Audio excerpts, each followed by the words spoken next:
What's poppin'? What's poppin'? Welcome to Kickdo TV, man. It's your boy Uncle E, man.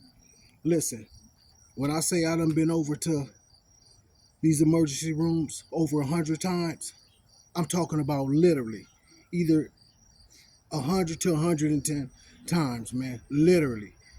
To these people thought I was crazy. They thought I just wanted to be in a hospital, man. They even locked me up in a room one time because I asked them to check for poison, run for poison, and see if I had food poison or something, man, and they locked me up in a suicide on a crazy floor. The psychiatrist came and talked to me. She said, "This man ain't no crazy. He advocating and he's sick. Let him up out of here." So they let me up out of here, man. But nevertheless, they sent me home, man. I'm going to work. Can't even finish my route. I'm sick. I'm sick, man. I'm praying. I'm asking God, what is it, man? Reveal what is it that got me sick like this. Back over to the emergency room. They running HIV tests. They running all kind of other STD tests. They running cancer tests, man. They running MRIs, brain scans. All when I say CTs, everything, man. They was coming up with nothing. They thought I was lying, man. And they thought I was just trying to find something wrong with me just to be in the hospital. I said, man, I'm not cut like that, man. I said, I got a good life, man. I said, man, I'm a mailman with decent credit, man. I said, I just got married, man. I said, I'm trying to be a YouTuber, man. I said, I got big plans, big ideas, man. I said, I'm telling you, I'm sick. Something is wrong with me. The doctors getting mad. They storming all out. Well, I'm just going to talk to the medicine team and see if they want to admit you. You know what I'm saying? We're not finding nothing. But they never got a chance to know Eric.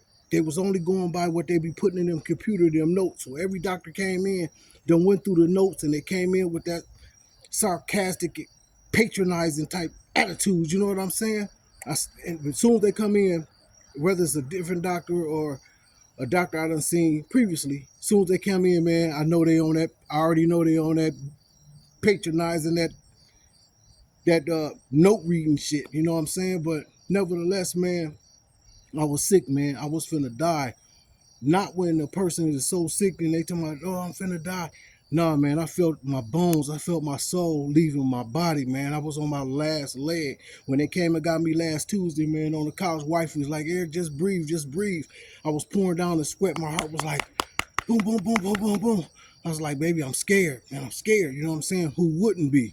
So the MES, they trying to put stickers on me or whatnot so they can do an EKG on my heart or whatnot. They did the EKG. They said we see a little irregular rhythm. Let's get him over to the hospital. So what he describing as a heart attack, but we want to stabilize him because moving a person that's having a heart attack can only make it worse. But nevertheless, we get over to Riverside Hospital, man, and Dr. Glenn, he ain't about shit. You know what I'm saying? He come in, I'm like, man, Dr. Glenn, I'm trying to be more of a friend, rather doctor to patient type relationship. I said, man, please help me, man. I'm sick, man. I said, I wouldn't lie. I said, man, I got a good life. I said, man, I can't leave my wife, man, my sisters, man. We all we got, man. I said, please help me, So he get mad, he storm out. Nevertheless, they admit me in the hospital, so they take me to a room, man. So I'm in there, I'm sick.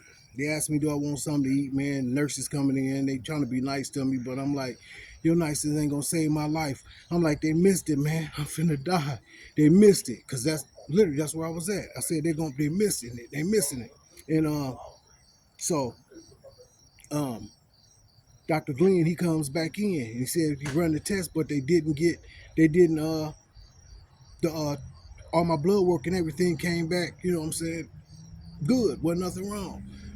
So he ended up leaving out going to do something, man. And the white guy over there to me, I'm like, hey, what's up, man? He's like, what you in here for? He said, I had a heart attack last night. Felt like somebody was clenching on my chest. When I breathed out, it's like they was stepping on it. He's like, what about you? I said, man, I'm so weak, man. I said, I ain't got no more life in me, man. I said, man, I'm tired, man. I said, I don't want to die. I can't die like this, man. He said, yeah, I know weak. I know them same symptoms. He's like, 5 years ago, um, 5 years ago, I uh I was going through it and they couldn't find it. They was doing all kind of blood work on me, couldn't find nothing. They had to do a spinal tap. I got a spinal tap done this time too, but we're gonna get to that. He said, they had to do a spinal tap on me to find out what was wrong with me. So they did the spinal tap, came back, they found out what was wrong with me, treated it because my his right leg was dying. I was like, what did you have? He said, syphilis. Now, 1991, I was messing with this broad, man, and she gave me syphilis because I had the patches in my hair back then, man, the sores and stuff in my hand. And, 18 and 19 years old, I'm getting money, I'm ripping and running, man. My hair grew back, you know what I'm saying? Skin cleared up. I wasn't thinking about nothing, man. I'm going on. I thought that was cool, play with them cool spirit. I'm going on about my day, man. I ain't thinking nothing else about it or whatnot. But they was cracking on me, man. The barbershop man was hitting me and ducking and, playing on my head, making a joke, And but nevertheless, man, I wasn't thinking about it enough, and so I'm going on about my merry way, man. 33 years later, man. I wasn't thinking about it. 33 years later, man. 33 years later, guess what? I was in the final stage of Tertiary syphilis. Final stage. And I was wondering why I kept having headaches, my neck, it was my heart. I got an aorta aneurysm that is real small, but I'm going to get it done ASAP. And it's called neurosyphilis. And it's called cardiology syphilis, something like that. I was in the final stage. So anyway, once he said that, I said, that's it. So the doctor came back in. I said, listen, man. I said, I just remembered. I was messing with this girl back in 91 and I had syphilis. And you can go on the website and look at everything, man. And she had gave me syphilis. I never went to the hospital. I just went on about it and it eventually cleared up. And it says that, some people might experience minimal symptoms. Some people experience none. But anyway, he was like, well, if I do the test, if I do the syphilis test and it comes back negative, you gonna go home? I'm like, man, I'm sick. I said, yeah, I'm gonna go home. I'm about sure this is what it is, because everything else negative. I said, yeah, I'm gonna go home. But if it wouldn't have been there, I wasn't leaving that hospital that sick, man. But I said, yeah, I'm gonna go home because he started thinking I wanted to be in the hospital. Boom. So they get my blood work, they run the labs off and stuff, and so time is flying by. I'm like, is they gonna have the results back? I'm talking about the same day before I can start these antibiotics, man. I'm sick, feel like I'm finna die. So they said the labs won't be back until the next day. So about 6 that morning, man, I jump up, man. I said, man, I'm sick, man. I said, nurses, I go by the nursing station. I said, listen, man, call the doctor, man. I said, I'm sick, man. I'm finna die, man. He was like, your vitals are stable. You're not finna die. You're okay. I said, man, them vitals ain't about nothing. I said, man, I know what I'm feeling. I've been in this body 53 years. I know when I'm sick or when I'm finna die, man. So the nurses, they brought me back in the room, laid me down. They sitting there talking to me, keeping me calm, which I thank them so much, man. I forgot their name, but they so sweethearts, man, over at Riverside Hospital in Columbus, Ohio. If y'all happen to see the video, thank y'all so much. So anyway, so they relaxed me. They give me this Ativan and 2 Tylenol. So I take the Ativan, 2 Tylenol, so it's calming my nerves down, man. And I'm laying in the bed or whatnot. So about 8 o'clock run around, 8 o'clock, about 8:30, 8 o'clock run around. The doctor come in and he asked me questions again, and he's like, study taking his time, like, well, we're going to get to the results of the syphilis. So he had running off at the mouth, but he ended up getting to it, like, well, we tested for syphilis and it tested positive. We ran 3 tests, 2 to see if it was exposed 33 years ago. And the first one is to see if I had contact recently. Negative, positive. So I said, man, I told you it was from 91. I said, I don't play games. I said, man, we only got one life. And if I don't advocate for my life, who will? I said, we only get one life, man. I need to start these antibiotics. So standing up there like, well, we'll treat. We're going to treat. And it's 1 shot of antibiotics and what. I said, man, 30 years of worth of bacteria running through my body, man. 1 shot ain't going to cure it, man.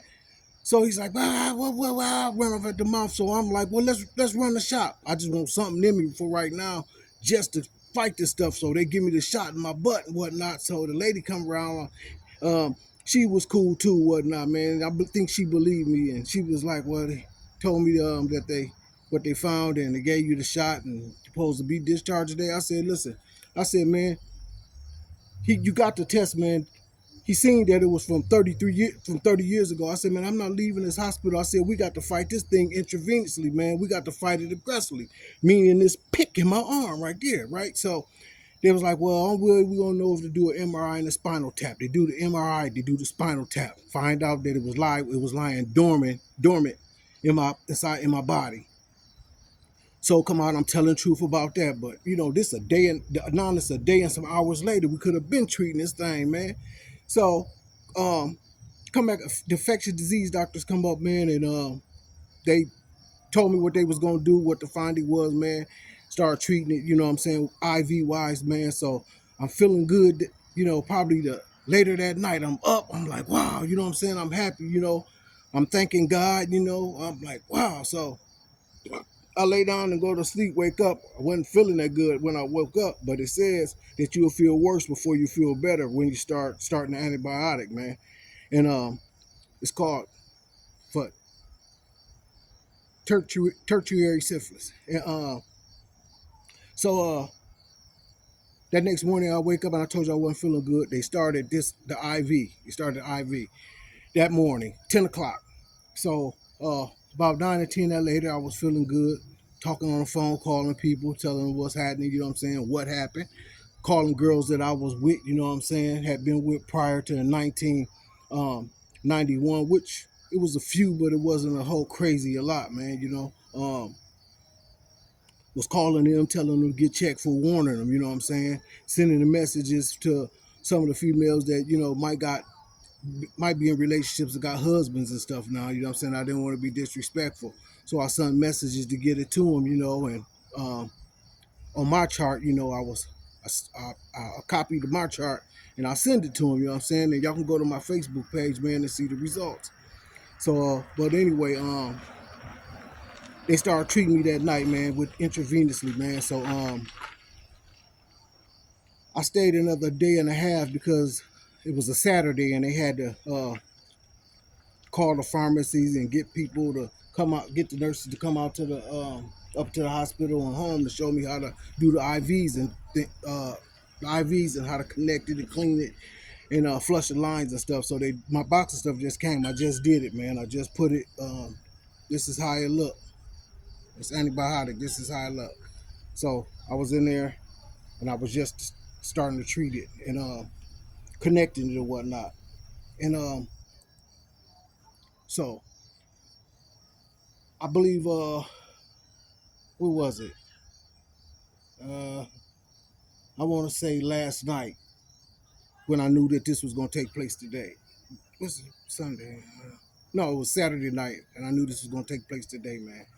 But when I say, man, God is good, man, and out of all the rooms in that hospital that night, they could have put me in.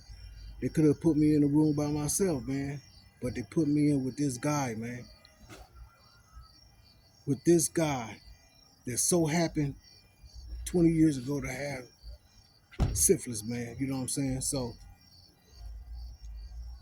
when I say God talk and move through people, places, and things, all you got, once you ask him, all you got to do is listen, man. So anyway, out of all the rooms he could have put me in, he put me in a room with this guy. Out of all the words that's in the Webster dictionary, and out of all the words that's in the world, though, just the whole world vocabulary,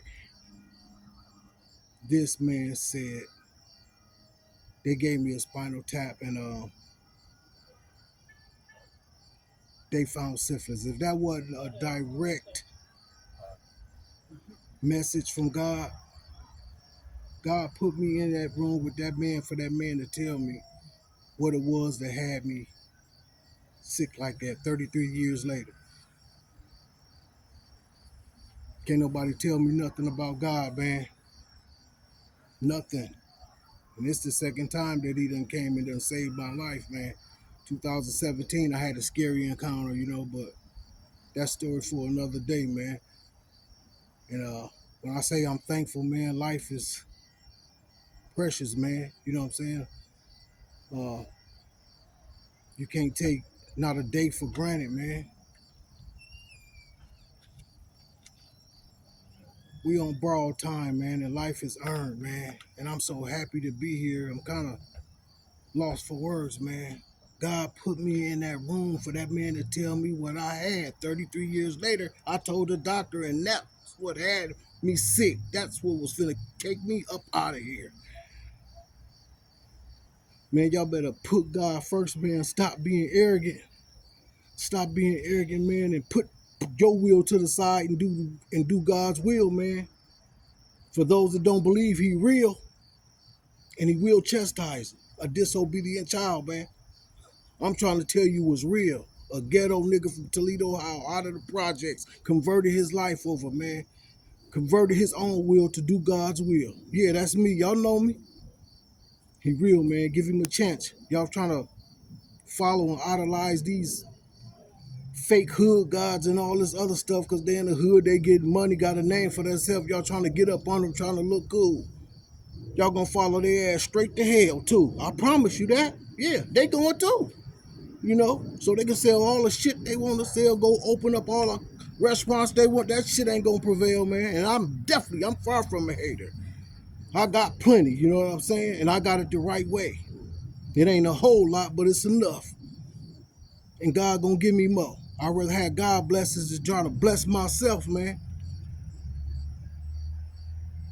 Yeah, just because somebody got a name out there and doing something, man, y'all want to get up under them. I was with yesterday last night, as if you getting some damn cool points for that. Y'all sounding lame as hell, man. Yeah, that shit was finna take a nigga up out of here, man. Y'all better stop, let go, and let God, man. Cause when He tired of you and He pull a hand up off of you, it's fair game. Anything can happen to you, man. But I told y'all I was gonna bring y'all my diagnosis live, man. You know what I'm saying? 100%. If y'all want me to upload my chart to show y'all the findings, leave them in the comments, man. I'll upload it.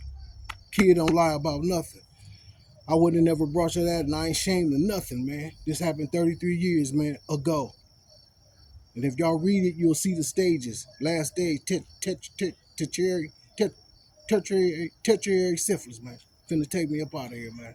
God had another plan. Put me in a room with a guy that had the same thing to tell me. Put me in a room with that guy so he can tell me what I had, man. Y'all think that's coincidental? That's the act of God, man. That's an act of mercy. Yeah. I can't do nothing but continue serving Him, man. Continue much support and telling everybody how good He been to me, man. You know what I'm saying? Giving my testimony. My testimony gonna free up and help a whole lot of other people, man, and I don't mind, man. And there ain't no reason to be ashamed of doing God's work, man. Y'all already know what it is. It's your boy E-double-E, man. Kickdo TV. Always bringing y'all news that y'all can use. Holla back. And if you ain't subscribed to the channel, subscribe to the channel. Holla, Kickdo.